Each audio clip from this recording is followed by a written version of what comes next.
Hey, what's going on? It's Ransom, and today we're going to be talking about the movie Chronicle, which is pretty much the latest installment in the ever-growing fake documentary genre. Now, are you going to be leaving the theater thinking to yourself, I've already seen that before? Or is Chronicle going to knock your socks off? It's a bird, it's a plane, it's the Vegas Dirt.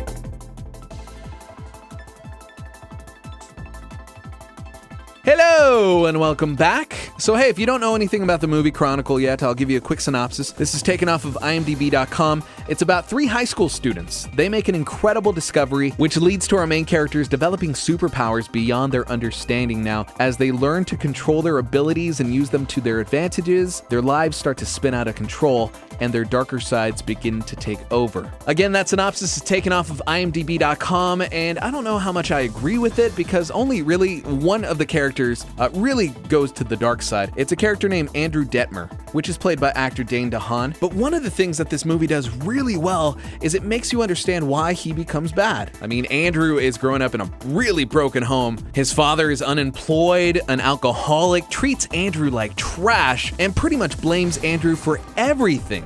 Also, Andrew's mother is dying of cancer, and believe it or not, Andrew's dad finds a way to blame Andrew about this as well. It's insane. And to make matters worse, Andrew gets picked on at school a lot.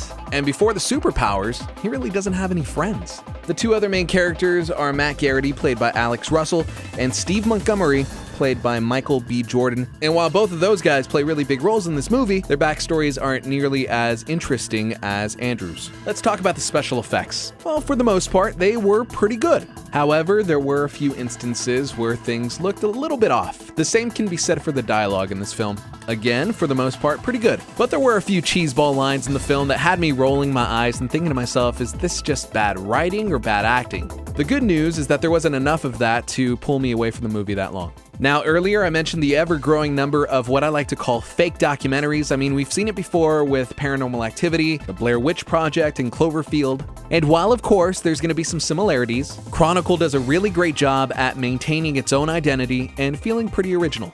In closing, even with its flaws, Chronicle is a ton of fun. If you're like me and you grew up reading comic books, just wishing that you could have those superpowers, you're going to want to check out this movie. Have to give it a thumbs up, and I'm going to make Chronicle my pick of the weekend. Chronicle opens nationwide this Friday, February 3rd.